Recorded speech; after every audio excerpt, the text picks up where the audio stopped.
Um, yeah, just to kind of, I don't know, I've been enjoying the latest philosophers lately in the last couple weeks. I feel now that I've kind of got a foundation of what philosophy is. This is my first philosophy class, even though, it's like I'm realizing how sophisticated it is and intangible. So, I feel like it's really like I struggle with hearing all these things by Kant and the philosophers, and then I always want to bring it from here down to application in person. And I think that's kind of where I struggle personally because I don't think it's necessarily that direct. That makes Right. I sense. guess, yeah, Especially like learning all these different types of moral theories, like you don't really know which one to apply because they're also the ones we're learning specifically are very like contrasting to each other, like Kant, Mill, and now we have Noddings here with like the empathy theory, mean ethics. So I don't know, it's just all very like different and contrasting. Yeah, and I think a part of that dissection is Mill's moral theory versus Kant's kind of approach where we've talked about Mill's approach is more focused on outcomes. Does that sound right? Like consequential. What is that word that they call it? Consequentialism. Can you consequences. I don't Utilitarian. know. there? Oh yeah, there we go. Yes. Thank you. I was like,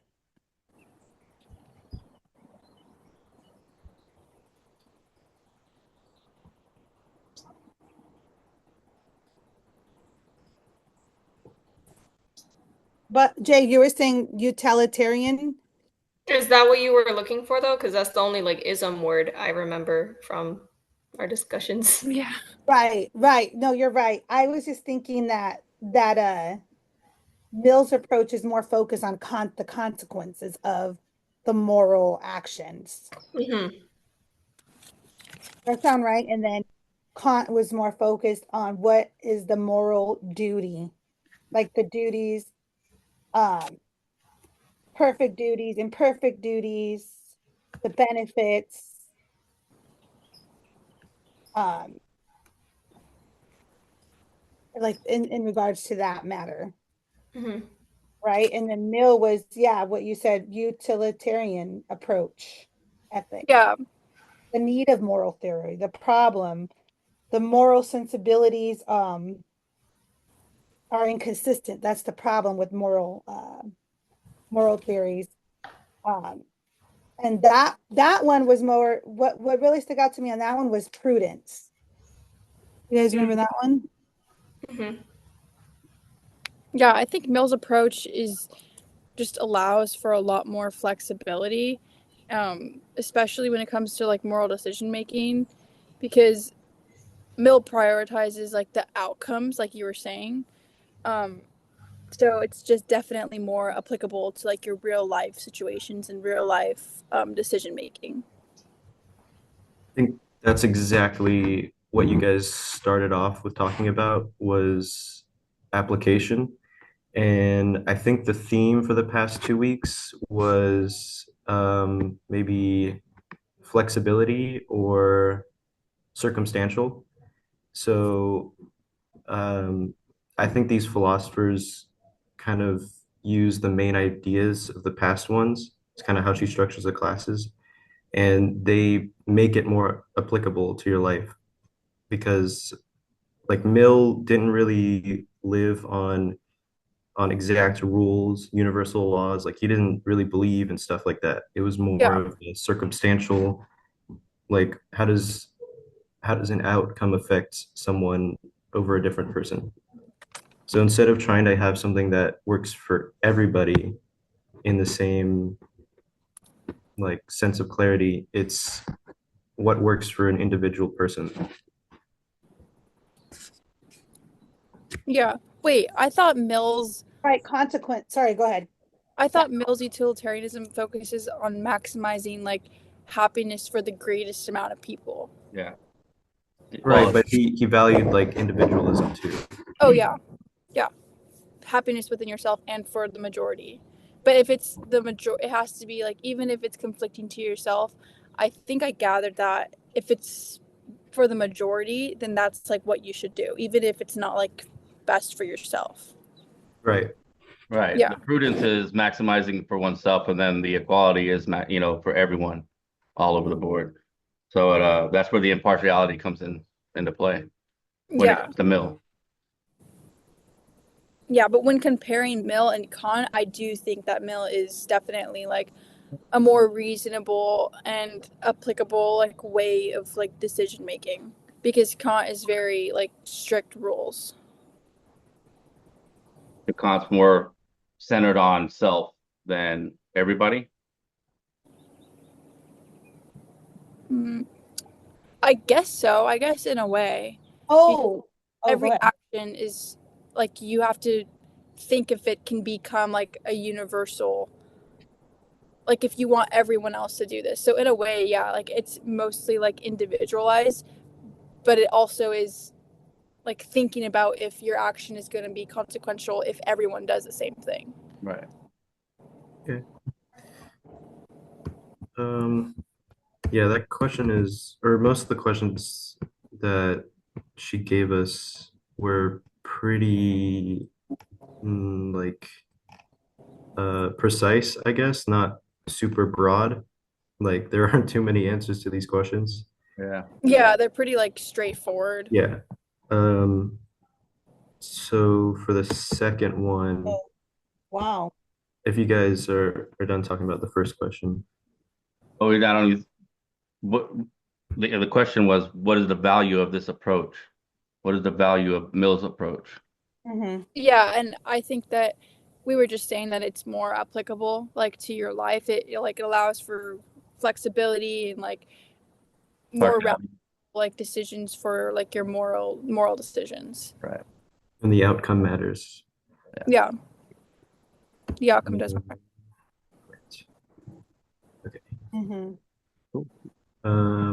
Now the differences between higher and lower pleasures.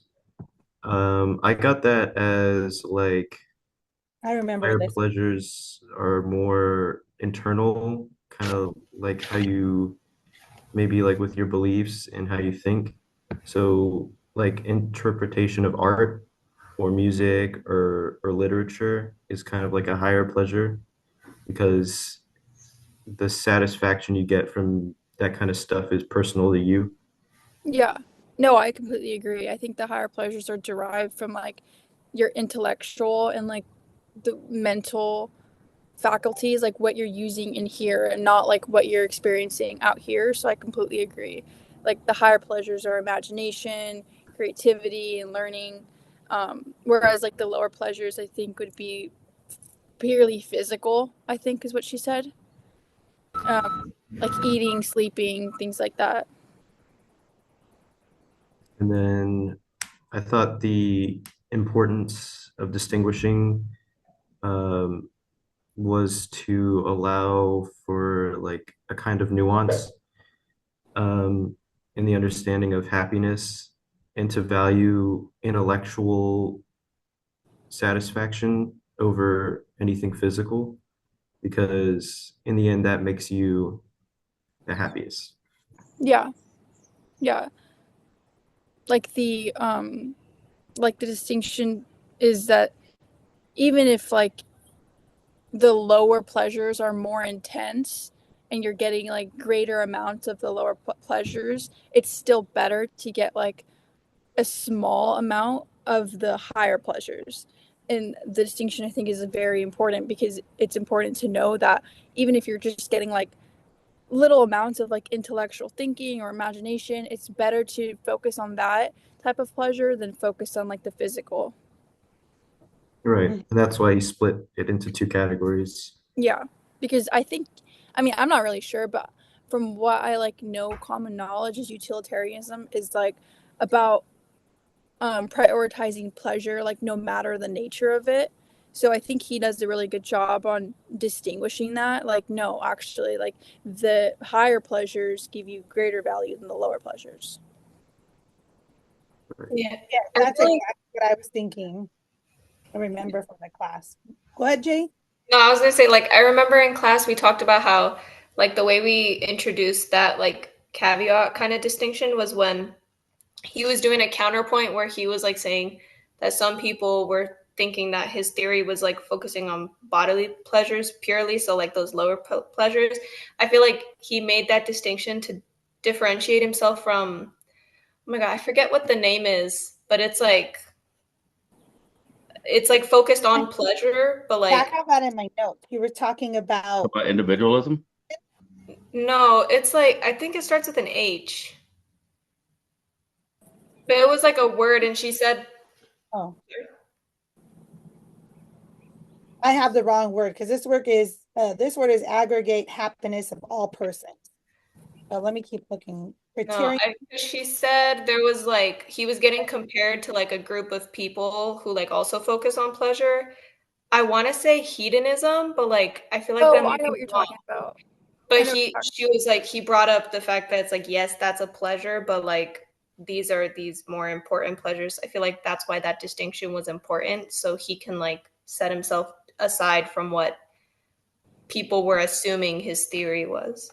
Yeah, like the bias on utilitarianism. Hmm. Yeah, yeah, I agree.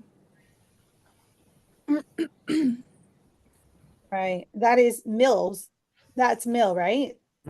Yes. Um, I have on my notes here that basically he was about or they were about the achieving the greatest happiness principle.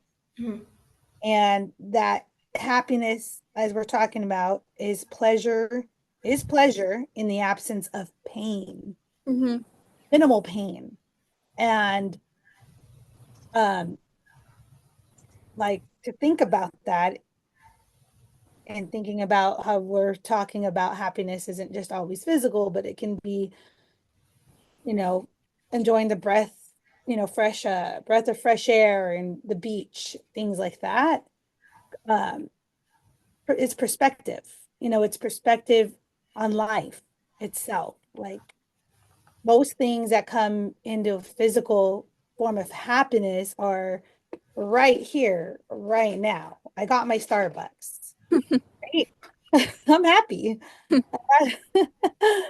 And that's really there's no pain in that unless I'm negative in my bank account. I don't know, right? See, I always try to bring things down into an applicable, relatable way, and sometimes that's challenging for me. Yeah. Whereas, um, I think someone brought it up in class where they're talking about people who've been are incarcerated. They can't find happiness right now with minimal pain. They don't have that choice while they're incarcerated, or especially in solitary confinement.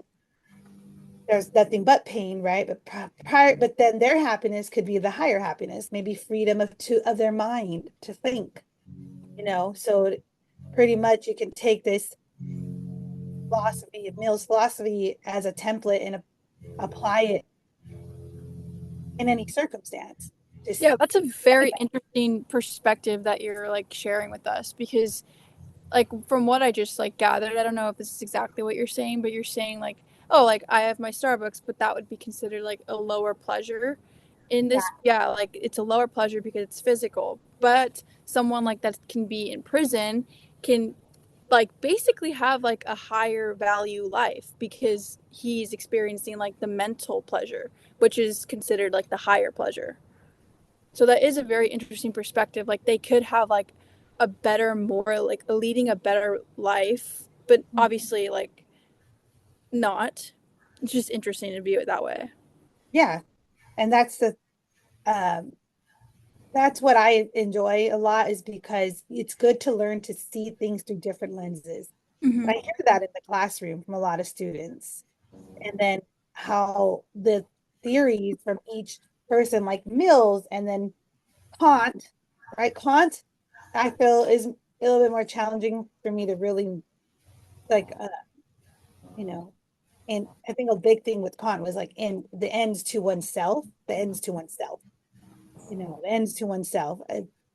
And then Mills is like, pleasure. We all have the right to this happiness minimal pain, right? I don't remember the challenges in that in his theory or the criticisms of that theory.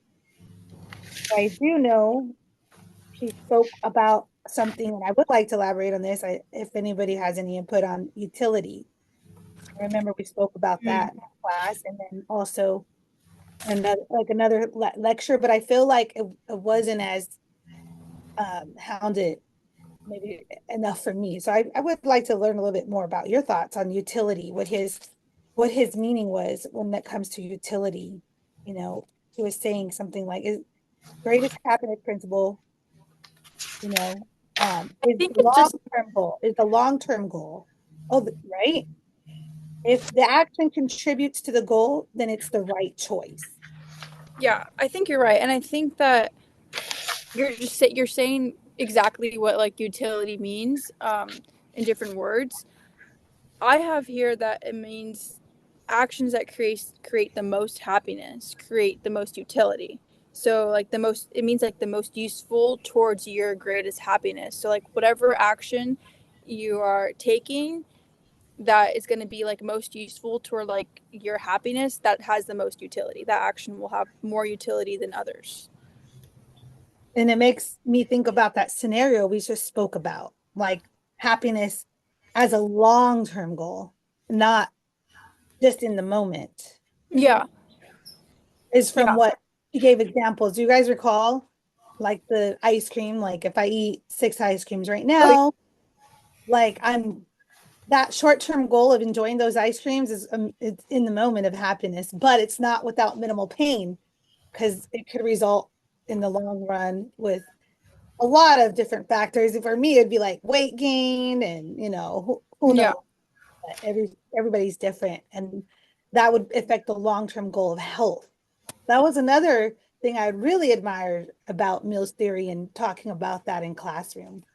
It's like if everybody had that mindset, like the person who's incarcerated now had that mindset and was knowledgeable of are these actions good for the happiness of my long-term goal, which would be to be free.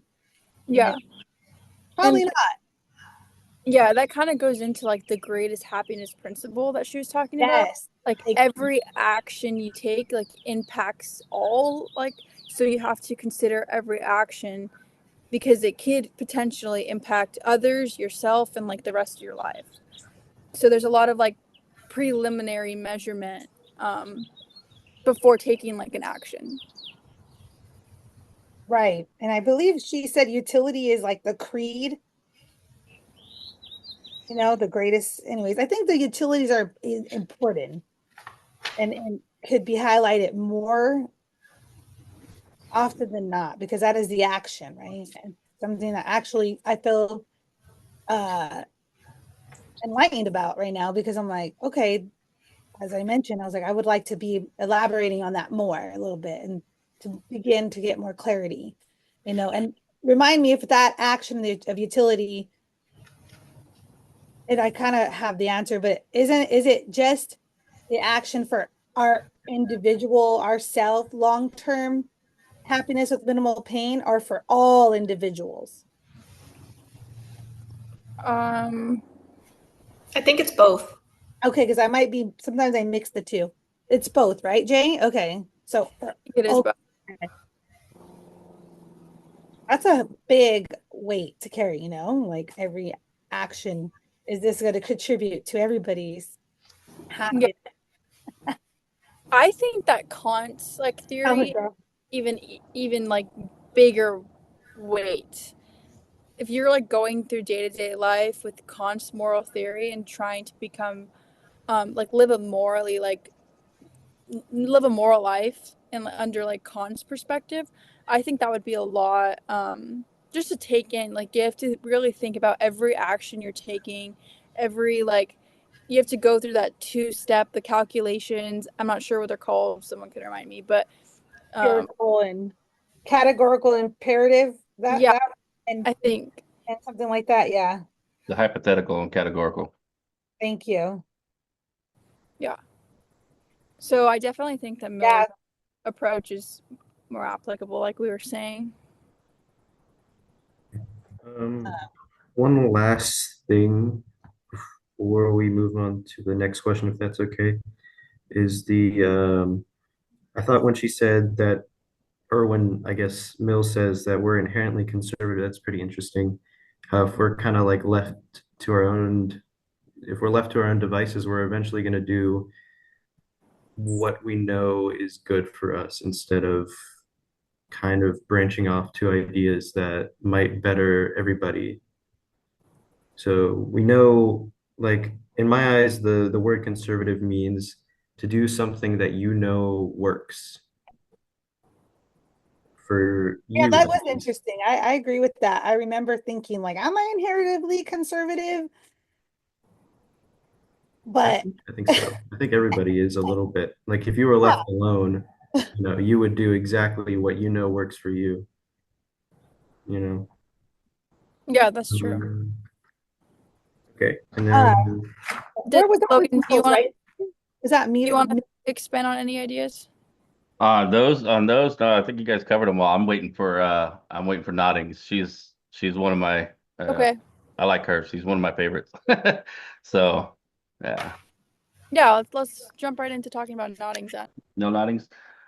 So the question What goes is out it? like Neil Noddings argues for a moral theory that is different from both Kant and Mill. What is ethical caring? So this to me is like something that should just be it just comes natural. Like, when a mother has a baby, it's a natural thing that she cares for the child. It's something that doesn't have to be taught. No, no, ethical caring, right? Ethical, oh, more, no, yeah, ethical Right, caring you're is right. where you actually have to put an effort to it. So you have to actually care about the person in order to help them in whatever situation that they're trying to get through or whatnot.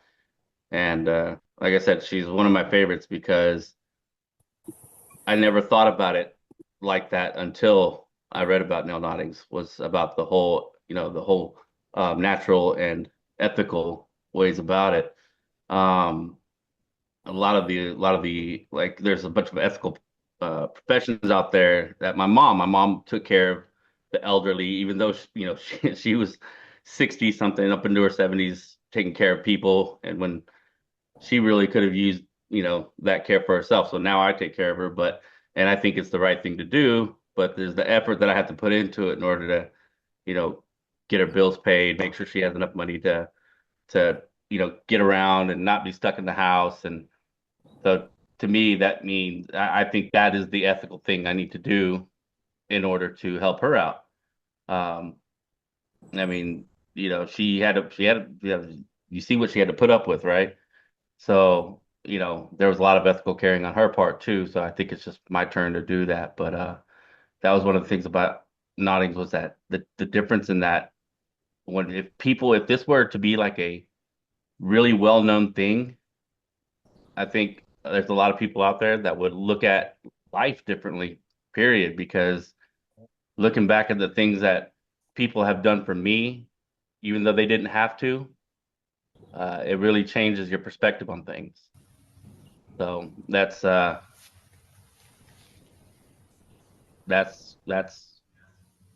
me is top notch. But ethical caring is going above and beyond just your natural way of caring. And even when it comes to ethical caring for about people that you may not even know, they may cross your path that one time, like how we used I, in class the metaphor of pulling over on the side of the road to help somebody change a tire or make sure that they're okay. Something we didn't have to do, but it's, we think that it's the good thing to do. It's the right thing to do. yeah, ethical theory is just like actively responding to the needs of others, even if like it isn't like. And I think you kind of nailed it too.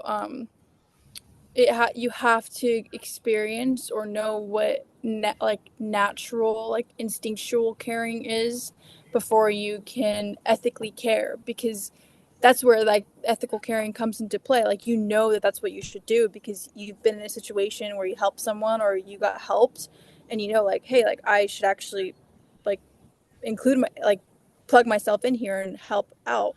So you have to like, ethical theory is just actively responding to the needs of others with concern and empathy. But that was great hearing what your mom did and what you do for your mom. I think that's great. Yeah, yeah, that's crazy that she did that. Like, I don't think I could do what she did. Not that I don't. It's not that I don't care. Uh, it's just that I have short patience, and she's put up with a lot of stuff, a lot of people. I've seen it. Even growing up, she put up with people cussing at her, yelling at her, screaming at her, throwing food at her, all kinds of stuff, and it's just like she didn't have to do that. Right. Even though she Really got paid pushed for it, she didn't through. have to do that. Yeah, she pushed So, through like her natural yeah, instinct of avoiding and put effort into caring, which is exactly what ethical caring is the effort yeah. behind it and actually like doing the action. Okay. But that's definitely like a unique situation and unique dynamic, and I think ethical caring does a really good job at like prioritizing those unique dynamics that need like with certain specific relationships. So for your mom it could have been her patients and your mom. um, so like unlike Kant, it like is not like a universal, like universally not everyone should is like has to like be in that same position as your mom and make those same decisions. But that's what's so interesting about Right. this theory is it's all individual. Like yes, she probably like because of her career and the path she chose, that is the most ethical thing to do. Whereas Kant, like that can't not Right. be like universally applied. No, because not everybody's gonna choose that. Here's an example of natural caring. Well, looks just like you. I had to do it because he just came in. It's not an I That's must. funny. Maybe Uh, it turns into an I must ethical caring when he's 40 years old. I don't know. I don't, and maybe, yeah, I don't know. Just the ethical no. caring comes into I must. I'm 40 and my mom still takes care of me. And I don't, and that will never end. But I So do know that one thing she did say in class, or when we were outside, remember when we went outside for class? Wasn't that nice? Being outdoors, I liked it. I don't it know. was. I enjoyed it. I liked it better than that. It's not even a, I it's a, have a short attention span, so it's like every time somebody walked by, I was like, "What's that? Who's there? What's going on over here?" So I really enjoyed being outside. I really did because it's just, and it's my higher, what is that? Higher happiness.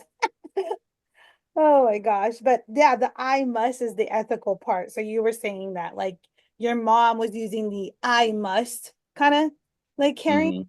Okay. But what one thing she said that a lot of times is that we get shaped across our lifetime, right? How we give and receive, you know, like right now for Jay or Peter, Star, myself, Logan, we're all been shaped differently through life experiences. And the Mills theory really puts me in a perspective of a lens of a relationship, you know, a boyfriend, girlfriend, a dating type of relationship, a marriage, you know, because I am at an age where I've been married and divorced. And I put it in those types of perspectives. Like I must care for him. Right. And it's just like interesting to really hear all these theories, but there's not too many times where, and I brought it up in class before, where I feel like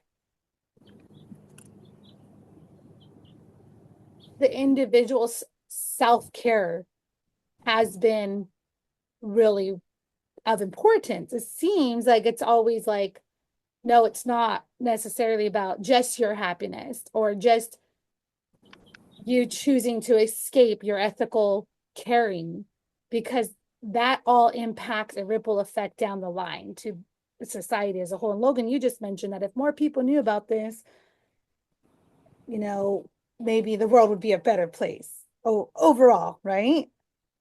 Couldn't But hurt. then we always forget there's actually people, and I think it was you guys are gonna remind me, the ones that have those vicious appetites. They just have vicious appetites where they know they're doing something wrong and they just don't care. You guys remember that part? Craddock. Huh? A craddock. like acrasia. Exactly. Yeah. So I really appreciate Noddings. I'm just still dissecting a lot of it as well and looking at it through different lenses and perspectives. And it kind of always comes back to like what Logan keeps saying his mom is like, I must care. That's kind of why why I brought up that. Hey, I keep thinking if it's a duty, you know, then how It's often do not we need no, to, it's yeah, it's how not often a do we need to duty. practice that I must like until, It's not a duty. It's more of a situation where it like depends on what your like relationship is with the person, depends on who you are as a person. Like if you are able body to do whatever it is that caring action is, then it is kind of like an I must do this. But if say like you weren't able to do it because the situations that you've grown up with has shaped you like a certain way, and you're not able to like do that action, then you're not like in a position where you must do it. Is what kind of I understood. it is, that does make a lot of sense. Did you have anything you wanted to say, Peter? You looked like you were going to say something. No, sorry, I'm just Yeah. fidgety by nature, but I just want to make sure we get to every part of the Oh yeah, that's great. portion. I feel like as Logan and starts feel like I think Noddings is kind of like getting more into modern era. I agree. I think the last question that we have not covered is what the value of ethical caring is, like her view Okay. of to caring rather than focusing on justification and judgment. That's like the last point. Right. Um, does anyone have anything to add on to why we should maybe practice ethical caring opposed to just focusing on justification and judgment? Um, I think I think so because, well, it depends on the way you think, but she wants, Noddings wants a more interpersonal and genuine connection, right? Whereas Kant and Mill and everybody else is more like what works for everybody. So they want a set of rules, which is fine. But when it comes to interpersonal connections and stuff, you kind of make your own rules. Like what makes Right, your that's true. relationship with someone else genuine is how you treat each other as opposed to other people. So yeah, that's why she thinks committing to to this ethical caring is more important than rules and judgment and consequence and stuff like that.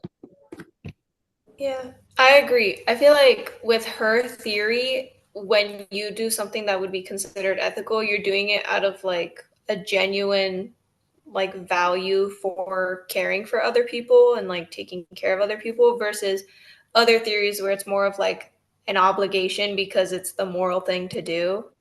So it's like I really liked her theory because it puts a focus on like caring for people. Like it's kind of like in the name, the ethic of caring.